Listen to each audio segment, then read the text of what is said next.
Ladies and gentlemen, welcome to the Ryan Ride Mechanic channel. How the heck are you doing today? On today's video, I wanted to talk about something that you guys constantly bring up, and I get a lot of questions via email, via messages, and everything else. So I wanted to talk about it today, and that is getting your dream job. Let's get into it. Now get ready. Here we go. First of all, if this is your first time here, make sure you like and subscribe for more content like this. In the future, I'm always making stuff. You have to excuse my voice today. It's kind of wavery for some reason. I don't know why. So make sure you do all the stuff downstairs too. That does help me out, and I do appreciate that. Okay, one of the number one questions that I always get, people want to get into a ride maintenance job or a ride mechanic or designing rides or something like that. So I always get the same question over and over again. Trust me, everyone asked it. So I know there's a lot of people, for no one that asked it, there's a lot of people that do, and there's a lot of people that want to know, and I completely understand that. I was the same way. And the question is, how do I start? How do I get in? What do I do? So if you haven't already, if you're new to the channel or you haven't taken a look at my inventory of videos, I do have an entire video dedicated to just how to basically prep to get a ride maintenance job. It is strictly just a ride mechanic job. That is the only thing about it. And it's basically a interview test that I recommend. If you haven't seen that video and you're interested and maybe you're thinking of pursuing a job as a ride mechanic, I would head out and check out that video now. I'm going to try to leave a link in the video for it somewhere like around here, maybe, if I do this right. So check that video out if you haven't. And if you have, or if you don't want to watch another video, that's perfectly fine. The first question people ask me when they're talking about this subject is, what background do I need? Well, it's really tricky on what you're going to go into, because if you plan on working on rides, most of that stuff, there is no real background for it. I always tell people, if you have automation experience, making machinery move, and you have troubleshooting experience with industrial equipment, you're already leaps and bounds ahead of everyone else. There is no real school for this. There's no real formal training. Everything is pretty much on-the-job training. For that, though, that's the reason, like, the pay is kind of, it's not great. It's not high. And a lot of people be like, why isn't the pay higher? And it's like, because everything is on-the-job training. You don't have much skill that you could bring into the job. If you're a whiz-bang tech and you can get all that stuff figured out quickly, and you know PLCs and ladder logic and hydraulics and pneumatics, and you're good with working with mechanical things as well as electrical, then you've got more to bat with. You can go to work more for a higher pay. But I've helped a handful of people get jobs through this channel, and by that I mean I've given the information needed to pursue it. So the real thing, it's like, okay, how do I put my foot in the door? Start applying. That's it. If you're at a local park, you're at your local park, just start applying for the jobs. And people say, should I apply for anything? Depends on what you want to do. If you want to just get into the park and start working, if you just love rides and you're younger, I would highly suggest apply to be a ride operator. There's nothing wrong with that. It gets you a lot of experience with the equipment. You can learn a ton of stuff by being a ride operator. There's nothing wrong with that whatsoever. So that's one way to get your foot in the door. They're always looking for ride operators. I tell people, once you're a ride operator, your transition to be a mechanic, if that's where you want to go, is a little bit easier, because once you're hired onto the park, you've already gotten hired. You've gone through all your background checks and everything else, and you're already employed at the park. You're already going back and forth. All they have to do is switch departments if they want to. It's a lot easier, trust me, it's a lot easier to hire somebody from the inside than it is the outside. But what you put yourself up against is, when they look at your resumes side by side, they're going to look at your resume and say, well, you have hardly any mechanical experience and you're a ride operator. And then they're going to look at somebody else's resume. Even if they're like a forklift operator, they might have more mechanical experience. They might win out. But This is also where you can get to know the people in the maintenance department too. That helps out more than anything. Know the people that you're going to interview with. So if you're working ride ops at a park, you can talk with the maintenance department. You can talk with the maintenance guys. You can ask them if there's any openings. You can express your interest and say, man, I'd like to get in there doing that. Okay, so that's one way to do it, ride operator.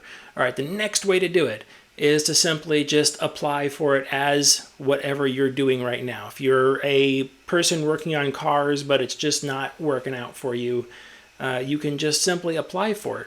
Bring all your knowledge in there.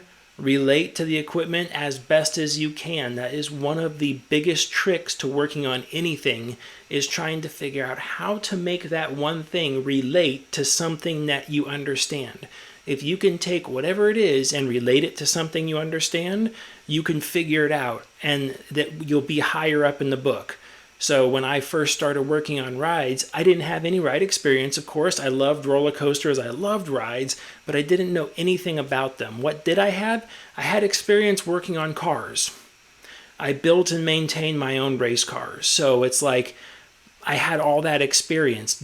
Am I building rides? No. Am I racing rides? No. I'm not that anyone knows about. So you can't really say that's relevant, but if they're trying to explain something like this is how this works in the hydraulic system, if I can relate that to an oil pump in an engine or a power steering pump in an engine or something like that, and I can relate that to some component of the car, I could then understand that much better. So that's something you can do to progress your knowledge. Also, if you're already on this channel and you're already watching stuff, you already have a genuine interest. Trust me, all the subscribers on this channel, all those subscribers have a genuine interest in this stuff. Everyone, across the board. You can look at the comments. Everyone has a passion for this industry. It's quite amazing. So the fact that you are already interested in it also puts you above a lot of other people, because you have that genuine interest and you will genuinely want to learn more so than somebody who just comes in off the street looking for a job. Back my personal experience, I'd rather hire the person that is excited and wants to learn about this job, like has genuine interest for rides. I would rather hire them over someone with even a better skill set. They might be a little bit harder to train, might take a little bit longer, but that person is going to continue to grow more and more without me having to shove them through training. So that is a good skill set to look at. Okay, so that is from the outside coming in. Just apply, apply, apply. And then if they say no, ask them why. Why not? If they will tell you. If they won't tell you, say, maybe we're passing for right now. Maybe you might get the key feedback sometimes. Oh, if you had more electrical experience, we can do that. It's like, hey, you know what? You can do your own experience. I know you can, because you know what? We're here already. Where are we here? I don't know. Where are we right now? Are you in the bathroom? Oh my gosh, are you watching this in the bathroom? Stop that. Knock that off. You're here on YouTube. What's YouTube have? It has a ton of videos about every subject you can possibly want to learn about. So you can go to Amazon or something like that, just like I do, and buy proximity sensors and relays and all sorts of stuff. And you can go on YouTube and find out wiring and figure out how things work on and off, and start building your own little circuits and getting that knowledge of how that sensor works and what it does and how to put it together with a timer and all that sort of stuff for cheap. It just takes some time to do. And then the next time you can actually put that information down on your resume and say, hey, I've built small circuits. I've used proximity sensors and relays and whatever else, maybe small timers or something like that. And I've built my own circuits at home. And that stuff starts to show up on the resume as good experience. And again, apply, apply, apply. Even if you don't think you're fit for the job, that's perfectly fine. Just throw your resume out there. What's the worst that could happen? They say no? Who cares if they say no? Put it out there. It's fine.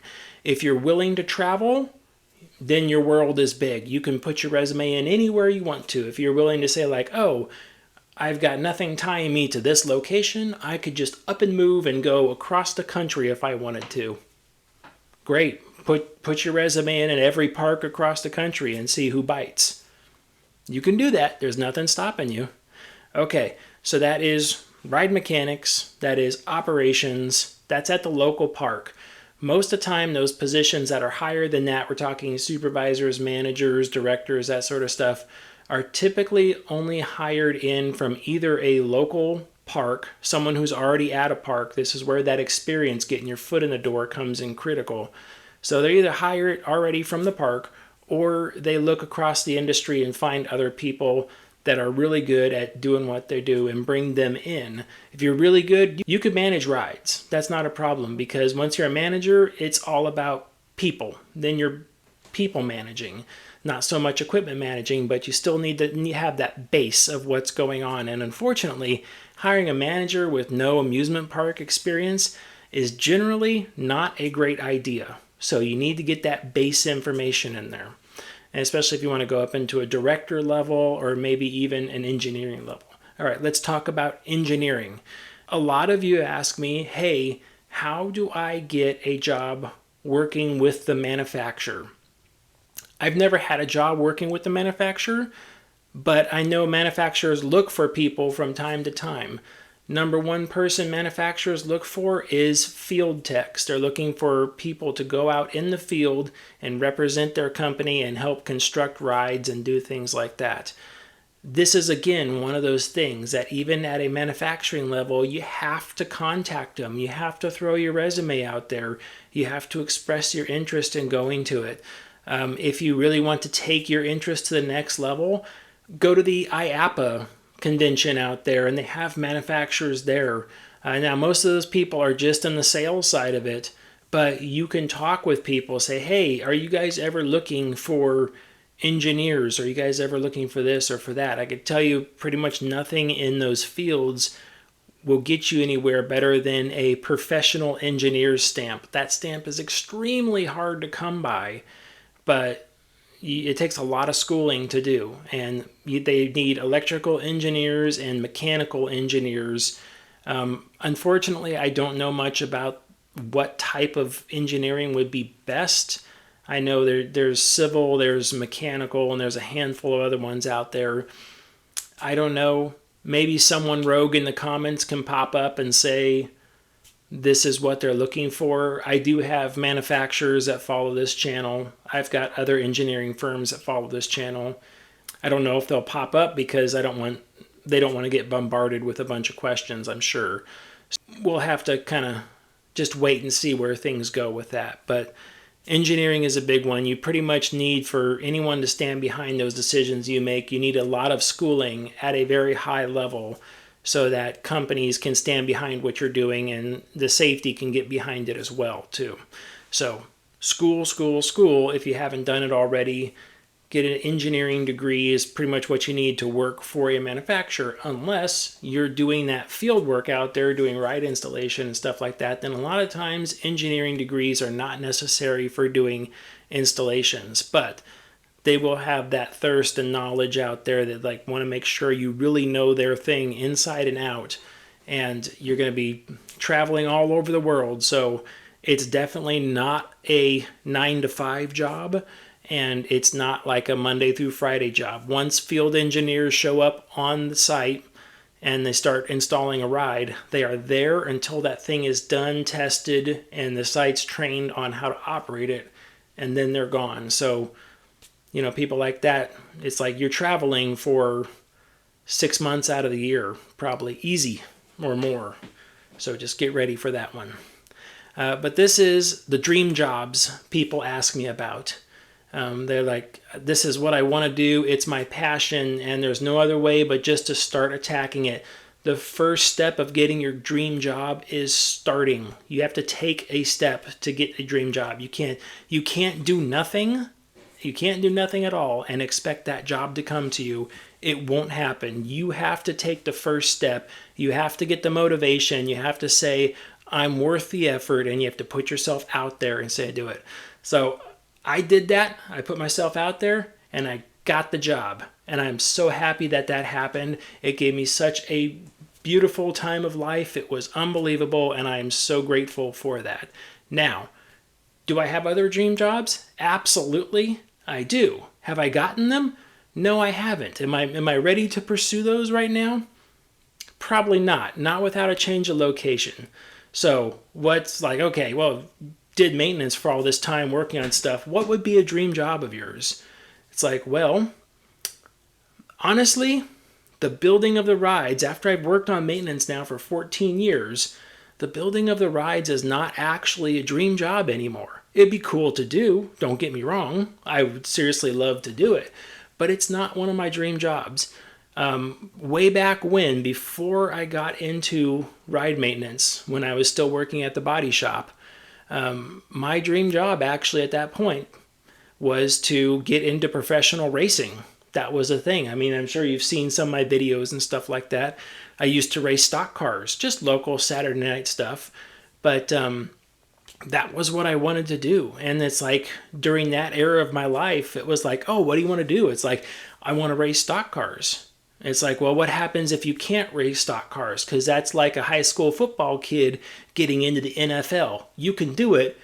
Your chances are really, really slim. The odds are stacked against you. So what are you thinking? How are you going to progress from there? Like, if you can't race the stock cars, what else would you want to do? And I said, I would want to like just work on stock cars, build them, maintain them, do stuff like that. So it was super cool, that always being like a dream job in the back of my head. The other day, it was crazy. I got an email from a person, and I started reading this email, and I was like, hey, what's going on? And I started communication back and forth, and I was like, well, this is cool. So out of the blue, I was invited by the Xfinity 98 team, sponsored by Monster Energy Drinks, driven by Riley Herbst. I was invited out to the track to go see them and see what was going on, which is really cool because I know a guy on the team, and we've been talking for a while back and forth, and it's so cool, the stuff, how I nerd out about ride stuff and things like that. Well, I really, really nerd out about racing things. So it was super cool to not only say, like, hey, you want to go see a race? It's like, yes, I do want to go see a race. In fact, I would love to go see that. It's like, hey, why don't you, if you can make it, why don't you come out? And I'm like, yes, I will come out. And the experience was so awesome. I went out there to the local speedway, which my local speedway, which for me is actually Kansas, is the closest one, and that beats out Iowa just by a little bit. But I went out to the Kansas Motor Speedway to go see the Xfinity Series racing at the track, and that was super cool. I show up to the track, and the first thing I got to do is go pick up passes, because it's not just me going to see the race. I was actually going in the back area to actually be back there with like the teams and the drivers and stuff, which was the first time that's ever happened to me. So that was unbelievably cool.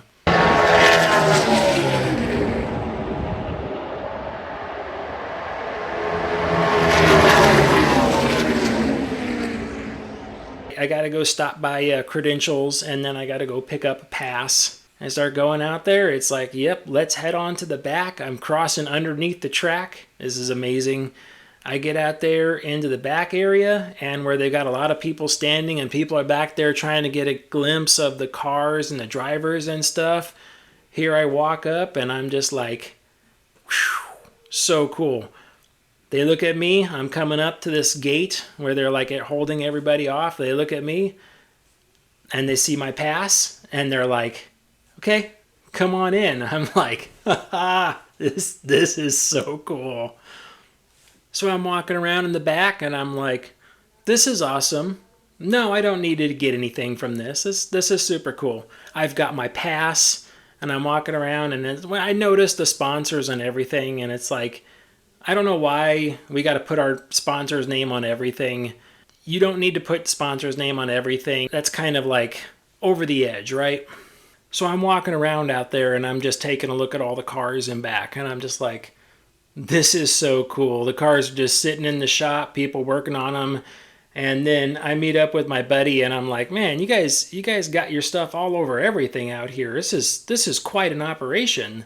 I mean, I don't really need to put my stuff all over everything like that. But you can definitely tell the sponsors have a lot of money dumped into stuff, and they're really making sure their brand name is out there. And I'm kind of glad I don't have to deal with that for rides. At amusement park, it's just important to stay hydrated and, just get yourself a drink of water. Like, that's easy.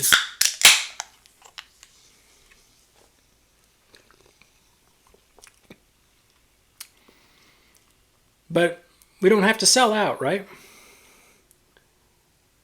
So I'm in the back, just chilling out, watching race cars drive around. It's so cool. Have to ham it up for YouTube, right? Come on. Like, you guys know me. Like, this is nothing new. Making YouTube videos? Oh, yeah. Yeah, that's the way it's going to be. Anyway, so I meet my buddy out there. Like I said, we've been back and forth for a while. And I'm there. It's like, hey, he's said, I can show you all over and do all this stuff. And I'm like, hey, I'm here to meet you.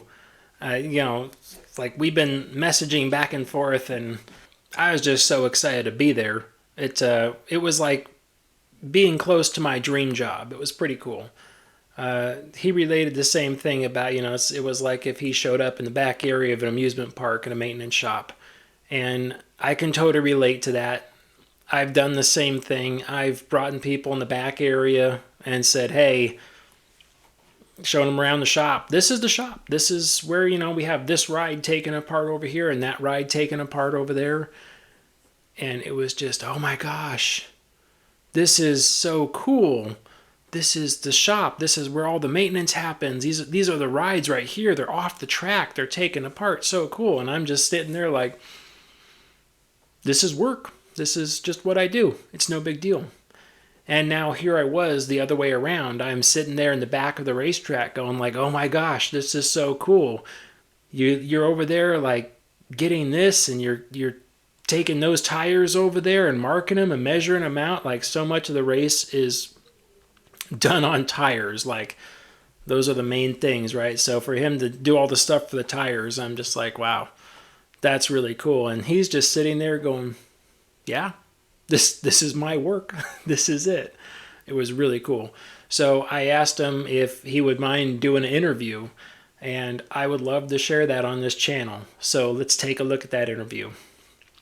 I get to do fun things from time to time, and it was my dream job to work on roller coasters, and it was also my dream job to one day work on a full-fledged NASCAR team.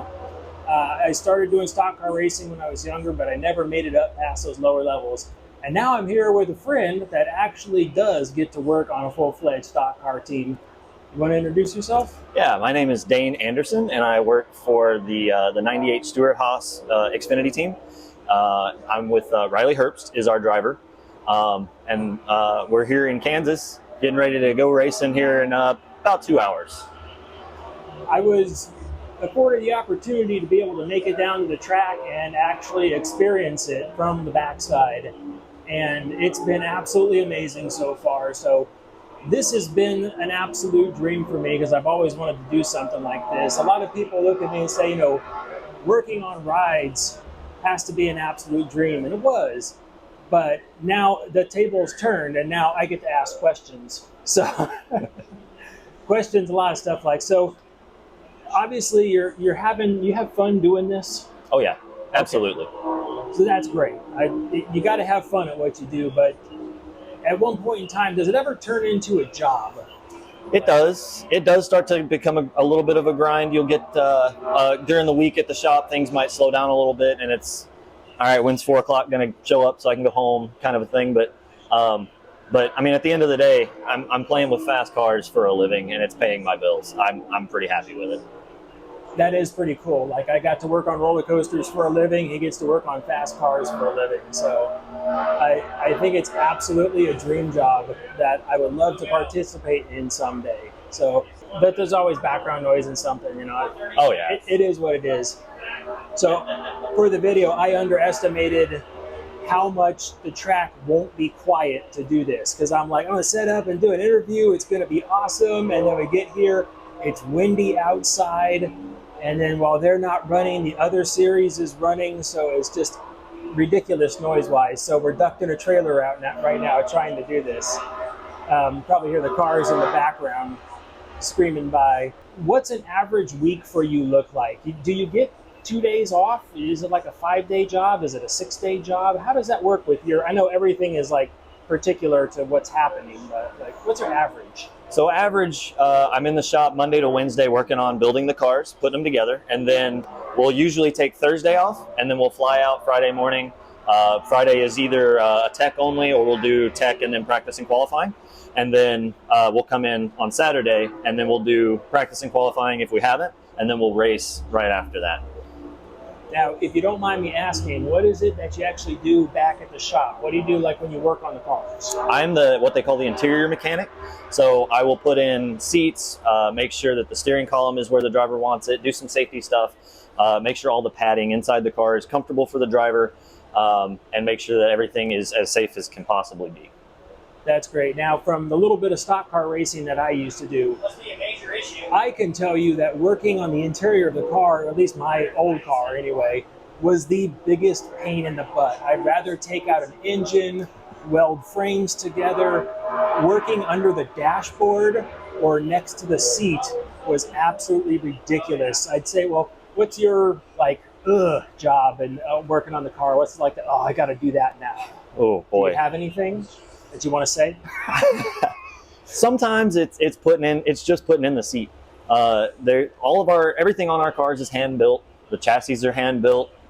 Everything's bent and welded as on a jig, so it's as close to the same as it can possibly be. But there's always just a little bit of that human factor that you can't get away from. So we'll take a set of seat rails and a seat back, and it'll work in one car, and then we'll go to put it in the next car, and it doesn't line up just right, and you really have to tweak on stuff and play around with what order you're putting the bolts in, and sometimes you can get it to work, and sometimes it fights you for a couple of days. It can be pretty bad, but I've gotten fairly used to how our cars operate and what to look for, so I've gotten it down to a pretty good science by now. It's almost like I know what I'm doing. I don't, but it's almost like I know what I'm doing. I don't either. I don't claim to know anything. I don't know anything. I just work here. Right? That's so cool. I mean, this is your job to come do this. Now, okay, so for a ride mechanic, you know, you can last a long time in the field because as your body gets older, you do things a little bit slower, but that's not a big issue. Like in this industry, in the racing industry, like what do you do as you age? Because I know I'm watching the guys that are out there busting their butt on pit road, and as much as you don't want to say it is, age is obviously a factor. So, like, what do you get? Like, when the hair comes in gray and the body doesn't move anymore like it used to, is there jobs to move on to or move into? Like, how does that work? You know? Yes, absolutely. There are plenty of opportunities back at the shop. Most every team has a shop crew and a road crew. I'm on what's called the road crew, so I do work at the shop, but I will also go on the road every weekend to the racetrack. Then you have guys at the shop that are typically the older crew, or maybe just don't get around as well. That they'll sit back at the shop and build stuff, try to get ahead as best they can, help us out while we're here at the racetrack. So that's where a lot of guys go. There's other areas, like there's a fab shop that you can go to. And be one of those guys building the chassis and putting them on jigs and getting them as close to perfect as you can. But yeah, there are plenty of places for us older guys to go once we age out, so to speak. That's good to know. Do you ever want to work on rides? Yes, I would absolutely love to work on rides. That's why I'm a fan of your channel. And I appreciate you being a fan of my channel. I appreciate everyone being a fan of my channel, everyone that's watching out there. So what's been a favorite moment or like a highlight working on a team? Have you always just worked on one team, or How does that work? No, I haven't. So it's interesting. It's very common, almost like most other sports, for personnel to move kind of from team to team between seasons and things. I have been with Stuart Haas. This is my second year. I'm currently on the 98 car. I was on the 00 car last year, and we actually went all the way to winning the championship last year. And I have to say that is by far my favorite moment. Standing there on that stage and seeing the trophy and knowing that we earned it, and we get to go to the championship parade and everything like that. I mean, it's just it's a huge deal. It's what we do it for. It's why we're here. And being able to say that I was a part of that, even as small a part as it may have been, to be able to say that I was a part of that is a huge thing to me. That is awesome. So I know there is no I in team, but there's definitely a me. When I worked on rides, it was kind of like a solo effort getting them running in the morning time. But everyone would take care of them, I mean, throughout the week, throughout the month, throughout the year. I mean, how is it getting on a team? I mean, you guys obviously all have to work together as hard as you can every single week to make sure that the car performs, the entire team performs. Like, what is it in that team environment? How is that working where you can't do it by yourself? It's one of those things that sometimes there's give and sometimes there's take. There's usually give, which is great. I love give. It means that there's flexibility in what I'm doing and the schedule and things, because I do have to do some maintenance things to some of the things inside the race car before they can go be used again. So to have a little bit of time while maybe somebody else is trying to help me finish up putting the seat in or anything like that. So there's a lot of that, a lot of having each other's backs for sure. You'll have times where everybody's busy, everybody's backed up, and you just got to focus on your deal and keep your nose to the grindstone and get it done. Absolutely, there are those times, but there are also plenty of times when if you need help, you can say, "Hey, do you mind helping me out on this thing? Give me a hand for 5 minutes," and everybody's happy to do it. That is absolutely awesome. Well, I know it hasn't been that long. I know there's lots of questions. I mean, I've been talking with Dane here for a while now, and I've just been chewing his ear off constantly with all this stuff, and I'm sure he's getting annoyed by me. But he's actually at work right now, just on a break, so I need to let him go back to work. What's funny is I was just around the back area clicking pictures away, taking pictures of lots of stuff. I like taking a lot of video. Most of my videos don't make sense because I love the sound of a high compression race engine. Those nice big V8 engines like that sitting there rumbling around. That is a great sound. So I take a lot of videos just for the sound of it. And then if you've ever been to a racetrack or any close to a race car, the smell of that fuel is amazing to me. I love the smell of that fuel. So I've been trying to get some to run in the lawnmower. I want to put some in the lawnmower because I'm like, oh man, if I could do that, I'd be able to smell that fuel every time I fired it up to do the lawn. That would also be great. But I was sitting there taking a picture, and you have to, I'm taking pictures of things that I'm allowed to take pictures of. I started taking one video of a car that was rolled out of the shop, and they're going to fire it up.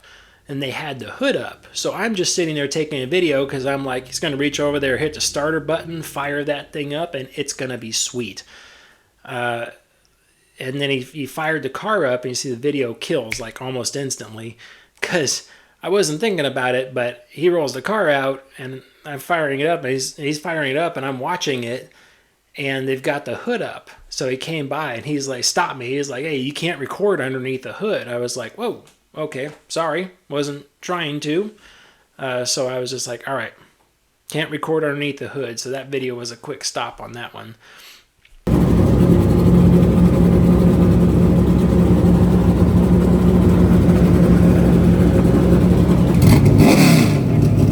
But I was back there at the trailer, just looking back over there, and I'm getting pictures of my buddy working, just because I think it's so cool. I'm getting pictures of him working over there, and I take one picture, and it still cracks me up to this day. I I sent him the first part of the picture cropped in, and I'm just like, hey, I took this picture of you while you're working on the car. And he's like, okay. And then I zoom back a little bit. I'm like, and the guy on the left-hand side of the picture, that's Riley. That's the driver. And I'm like, I don't know what I did to him, but apparently I owe him money in this picture. I was like looking at that picture. It's like, he is giving me an eye. Like, oh my gosh, I owe this guy money or something. Like, he's going to break my legs. I don't know what's going on. We both got a really good laugh out of that because it wasn't until a couple of days later I sent him that. He got a really good laugh, and he actually took the picture over and showed Riley, and he's like, why are you staring this guy down so hard in this picture? And Riley Herbst was like, I didn't even know he was there. It's like, yeah, he's probably looking past me or something like that. But I mean, still just a picture is like, hey, there's my buddy. And it's like, whoa, geez. I totally owe him money. So we did a lot of fun stuff. And then I got the interview, and then we were able to go out and watch the race. Now, I love watching a race, but this one was super special because I got to watch it from pit road. I was actually in the back of the pit box area watching it from pit road, which is a completely new and unique experience that I've never had aside from when I was racing. On something like that, that was like my dream job type stuff. It's like, it was so fascinating to see.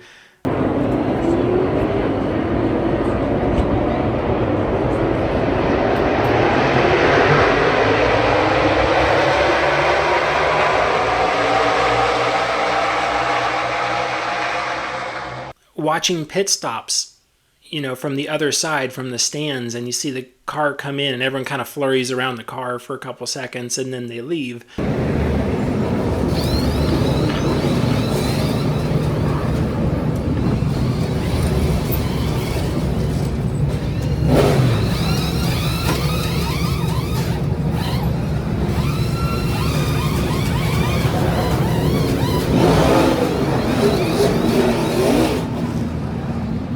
It was so amazing to be there.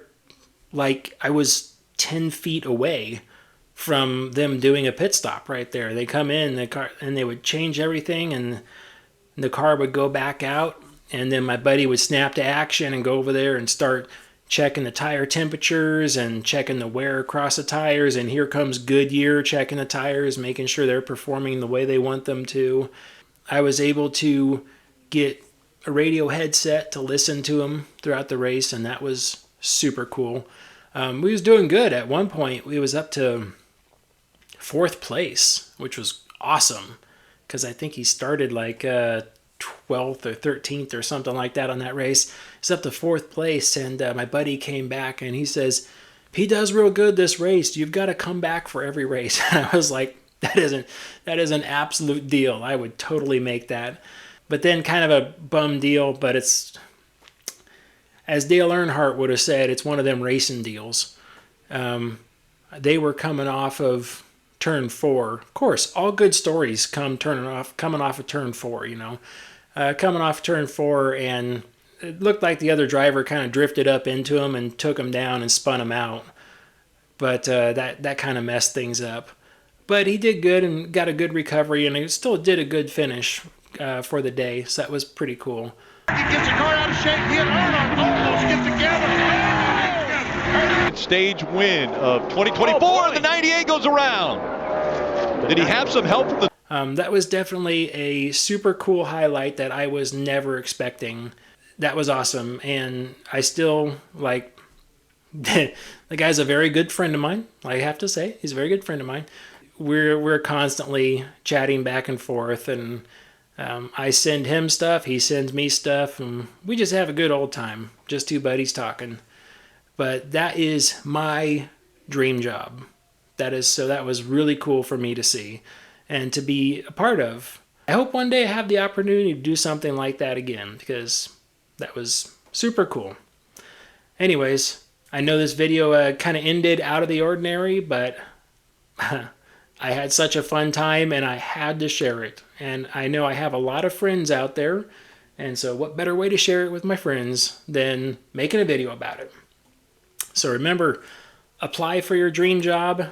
It's never out of your reach. You have to make the first step to get that dream job. And what else do I need to say? Oh, don't let money drive things. I know what people are going to say. No sponsorship deals. I just thought this would be really funny. Get all my stuff, get all the swag that I can.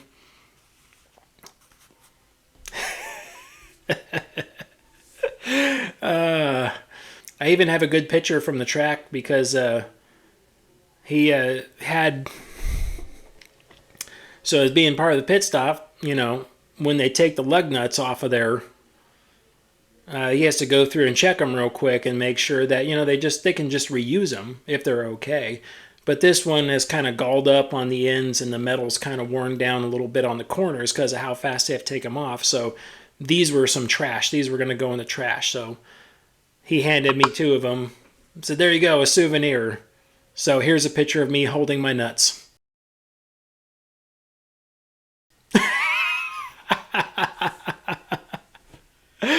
All right, that's going to do it for this video. Like and subscribe, do all that stuff downstairs. Let me know what your dream job is. That'd be interesting. I'd love to hear what people's dream job is. You get some weird dream jobs out there. Weird to me, of course. No one's stuff is actually weird, but I love hearing some of the unique things out there. It's like, oh, I've always wanted to do this. It's like, that's cool. Get a lot of stereotypical stuff, but some not so much. If you want to comment, go ahead, comment downstairs. If you want to email me, you can always email me at ryantheridermechanic@yahoo.com. We're going to call it for the day. Thank you so much for watching, like and subscribe, and doing all that stuff out there. You got anything to add? Stay off the air gates. Bye.